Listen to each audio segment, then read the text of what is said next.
Olá, meus queridos alunos do sétimo ano, tudo bem com vocês?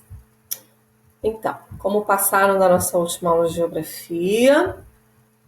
Pessoal, como vocês devem ter percebido, no nosso último vídeo, a prof praticamente finalizou o material do primeiro trimestre, correto?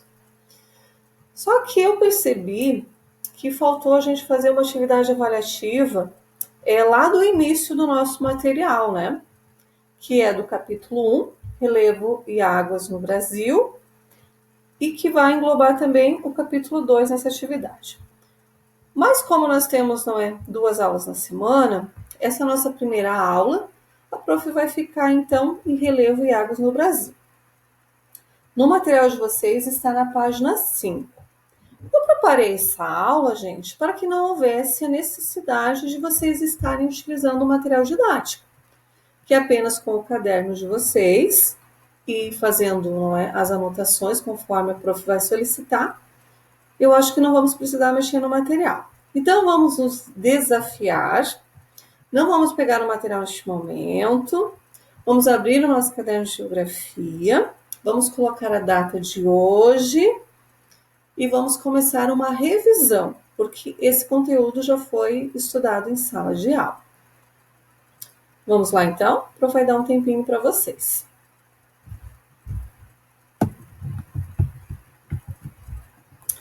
Ok, pessoal. Hidrografia. Hidro, né? Lembra que a prof não disse que hidro é água. Grafia é escrita. Então, são os estudos referentes à água brasileira, a toda a água que nós temos disponível no nosso país. O Brasil possui uma das mais amplas, das maiores, diversificadas e extensas redes fluviais de todo o mundo. O maior país da América Latina conta com a maior reserva mundial de água doce e tem o maior potencial hídrico da Terra. Cerca de 13% de toda a água doce do planeta encontra-se no nosso território, gente. Então, assim, é uma quantidade muito grande. Mas apesar de toda essa água que nós temos hoje, né, vivendo aí esses dias que nós estamos em casa e percebendo que estamos passando aqui na nossa cidade, na região sul, principalmente por uma grande seca, né, vocês devem estar perguntando, nossa, prof, que a gente tem bastante água. Pois é, temos 13%. Só que ela não está bem distribuída. Por isso que lá no sertão nordestino existe, né, toda aquela questão de seca mesmo. A maior parte dos rios brasileiros é de planalto. É de planalto por quê, né, gente? Por causa do nosso relevo. Então, o relevo influencia diretamente na utilização dos rios, apresentando-se encachoeirados e permitindo, assim, o aproveitamento hidrelétrico. As bacias amazônica e do Paraguai ocupam extensões de planícies, mas as bacias hidrográficas do Paraná e de São Francisco são tipicamente de planalto. Ó, o prof colocou aqui uma imagenzinha, né? Então, ó, o rio de cachoeira, por causa da forma do relevo de planalto, e rio de planície. Então, aqui a gente já tem uma noção. Aqui a gente não pode descer de barquinho, né? Aqui a gente já pode andar de barquinho. Então, dependendo da forma de relevo, se dá a utilização desses rios. Seguindo, meus amores. Olha só, aqui eu coloquei aí uma foto da gigante planície amazônica e do gigante rio Amazonas também. Os rios brasileiros apresentam regime de alimentação pluvial, ou seja, são alimentados pelas águas das chuvas, em decorrência de um clima tropical. Predominam na maior parte do território, as cheias ocorrem durante o verão, constituindo exceção em alguns rios nordestinos, cujas cheias ocorrem entre o outono e o inverno. Os rios do sul não têm vazante acentuada, devido à boa distribuição das chuvas na região, assim como as da bacia amazônica, também favorecidos pela uniformidade pluviométrica da região, né, gente? Então, assim, a bacia amazônica, ela fica na região norte do Brasil, que é a região mais quente, por causa da grande quantidade de rios e do calor forma a umidade, que são essas nuvenzinhas aqui, que quando estão bem condensadas, carregadas de água, acaba, chovendo, ocasionando a chuva. Então, antes da gente entrar ali, né, nas bacias hidrográficas, a prof vai relembrar vocês o que é uma bacia hidrográfica.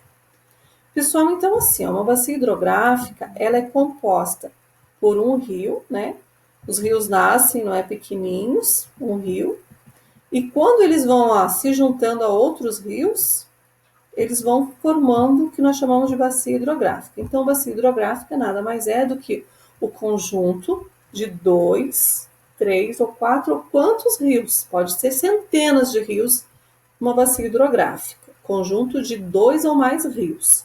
Eles nascem e conforme eles vão se juntando, eles vão ficando maiores, até eles encontrarem, na sua grande maioria, os oceanos, né? Então, um rio vai entrando dentro do outro, até chegarem nos oceanos. Por exemplo, aqui em Lages, o Rio Cará.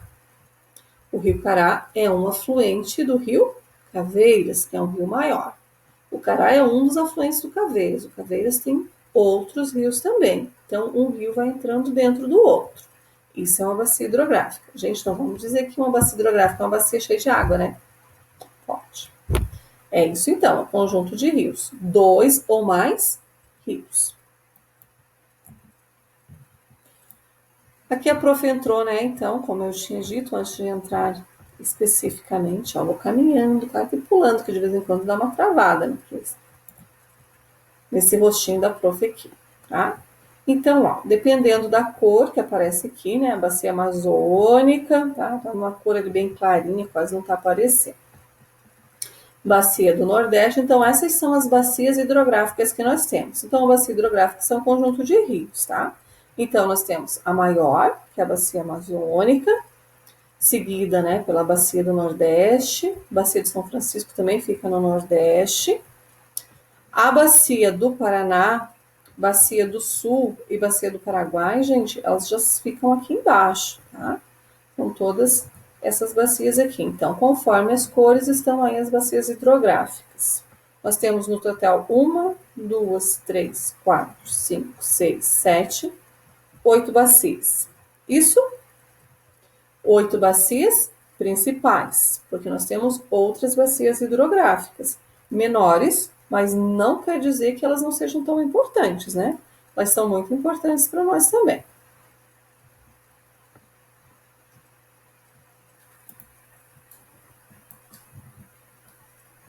As características da hidrografia. Então, vocês podem colocar lá no caderno de vocês, né? Esse título das características da hidrografia.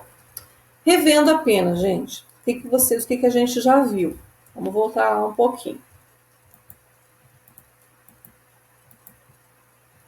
Hidrografia, não é que um ponto importantíssimo que o Brasil tem 13% de toda a água. A maioria dos nossos rios, eles são rios de planalto, porque o relevo que predomina no Brasil é o planalto. Mas nós temos muitos rios no meio de planícies que são amplamente navegáveis. Os rios brasileiros, na sua maioria, eles recebem, não é, a alimentação da chuva, das águas das chuvas. Uma bacia hidrográfica é um conjunto de 2 ou mais rios. As bacias, aqui nós temos as principais bacias, não que as outras bacias que não aparecem no mapa, elas não sejam importantes, né? Mas essas são as nossas principais bacias: bacia amazônica, bacia do Nordeste, bacia do São Francisco, bacia do Tocantins-Araguaia, bacia leste, bacia do Tietê, que é a bacia lá do Rio Tietê de São Paulo, Tietê, Paraná, bacia do Sul e bacia do Paraguai. E as características da nossa hidrografia, então. No Brasil, predominam a drenagem exorreica, ou seja, os rios correm em direção ao mar, como o Amazonas, o São Francisco, o Tocantins, o Paraíba e tantos outros. Pouquíssimos são os casos de drenagem endorreica, em que os rios se dirigem para o interior do país, desaguando em outros rios, como o Negro, o Purus, o Paraná, o Iguaçu, o Tietê e outros. Em sua maior parte, os rios brasileiros são perenes, isto é, nunca secam. Mas na região semiárida do Nordeste, há rios que podem desaparecer durante uma parte do ano. Na estação seca, são chamados de rios temporários ou intermitentes. Tá? A gente já vai ver uma imagem aí. Pessoal, aqui tem uma imagem de um rio que nunca seca, tá? Ou pelo menos não deveria, né? Mas hoje, do jeito que nós estamos aí, gente, estamos encontrando rios que não são rios temporários, mais ou menos com essa mesma quantidade de água aqui, ó, né? Por causa da falta da seca. Então, nós temos, esse é um rio que não seca, e os rios temporários, gente, ele vai secando até secar totalmente. Lá no Nordeste, esses rios aqui, inclusive, eles são utilizados como estradas, tá? Como caminhos mesmo pela população. Hora da revisão. Vamos lá então, pessoal. Rios permanentes ou perenes nunca secam, ou não deveriam, né? São os grandes rios. Rios temporários secam na época da seca, quando não chove. Rios de planalto têm terreno irregular e cachoeiras. São importantes para a produção de energia elétrica. Rios de planície são importantes como os vias de transporte, pois não apresentam cachoeiras em seu curso. Prestaram atenção? Vamos seguir então. Pontos mais importantes da aula de hoje. Então, assim, ó, vocês estão lá com o caderninho de vocês, né? Com o caderno de vocês aberto. E vocês vão fazer essa atividade, dos pontos mais importantes da aula de hoje. Qual é a importância do Brasil na questão da água? Então, assim, ó, será que o Brasil tem muita água? Tem pouca água? Então, qual é a importância do nosso país nesse quesito? O que é uma bacia hidrográfica? Qual é a importância das bacias hidrográficas? Pessoal, o prof acabou não falando para vocês da maior bacia hidrográfica que a gente tem, que é a bacia, não é, do Rio Amazonas. A bacia amazônica, ela não nasce no Brasil, lembram? Ela nasce lá na Cordilheira dos Andes e é um filetezinho de água apenas. E quando o Rio Amazonas vai encontrando, não é, com outros rios, que ele ainda não tem esse nome de Amazonas, ele só vai se tornar o Rio Amazonas quando ele entrar no território brasileiro. E mesmo assim, quando ele entra no território brasileiro, ele tem o nome de Rio Solimões. Apenas quando ele encontra as águas do Rio Negro é que ele vai se tornar o gigante Rio Amazonas, tá? Então, ele vai percorrer em direção ao mar. E é a maior bacia hidrográfica que nós temos. Qual a importância, então, das bacias hidrográficas? Vocês podem colocar aí tanto na questão econômica, né? Pense na bacia hidrográfica nos rios mesmo, né? Na questão de lazer, na questão de água que nós precisamos para beber, na questão de tudo que a gente precisa de água, né, gente? Então, essa resposta de vocês pode ficar e deve ficar bem completa. Descreva os rios brasileiros. Então, aí vocês vão dizer, não é tudo que vocês sabem sobre os rios brasileiros. Não esqueçam de colocar aí as diferenças, né, entre os rios perenes e os rios temporários. É isso, pessoal? Tá? Então, estamos, né, chegando ao final de mais uma aulinha de geografia. Nessa semana, então, nós teremos 2 aulas. Essa é a nossa primeira aula de geografia, falando sobre a hidrografia do Brasil. Na nossa próxima aula, nós vamos dar continuidade e temos, não é, uma outra atividade para ser feita. Então, prestem bem atenção, revisem com atenção toda a nossa aula. Não deixem para fazer depois, façam hoje mesmo para não acumular conteúdo. Desafiem-se, não utilizando, não é, do material, apenas utilizem o caderno de vocês. Nesse momento, depois, se vocês perceberem que vocês precisam dar uma consultada no material, vocês podem olhar. A parte de relevo, vocês vão perceber que a prof não colocou, porque nós fizemos o vulcão. Lembram que o vulcão não, desculpa. Nós fizemos a nossa maquete das formas de relevo e vocês apresentaram, né, as formas de relevo de vocês. Então, assim, por isso que a prof não colocou, não está contemplado, porque na atividade avaliativa não vai entrar o relevo. Bacia hidrográfica, importante, não é vocês lembrarem que é o conjunto de rios, que é formado por 2 ou mais rios, que a maioria dos rios eles correm em direção ao oceano. No caso do Brasil, o nosso oceano é o oceano. Como é que é o nome do nosso oceano? Oceano Atlântico.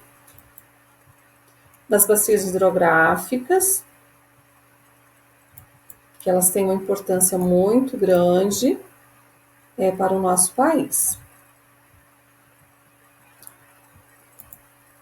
Os nossos rios, que a prof já mostrou. As questões aqui que a gente quer importante, né, que na hora da revisão, para que vocês possam responder. Esses pontos mais importantes da aula de hoje são 4 perguntinhas que vocês devem responder lá no caderno de vocês. Pessoal, não deixem de fazer, façam com atenção, não façam para mim, façam para vocês, para o conhecimento de vocês, tá? E outra coisa, lá nos comentários, né, eu sei que alguns colegas colocam lá nos comentários algumas dúvidas que tiveram da aula, bem bacana, mas eu ainda estou achando muito pouco. Eu quero mais comentários lá, eu quero que vocês coloquem realmente as dúvidas que vocês estão tendo. Se vocês não estão tendo nenhuma dúvida, que bom para vocês, né? Então vamos nos desafiar também e vamos aí estar procurando, né? Vocês podem procurar até na internet, não é? Outras fontes de pesquisa sobre o conteúdo que a gente está estudando. Então, fiquem bem, um grande beijo para vocês e até a nossa próxima aula.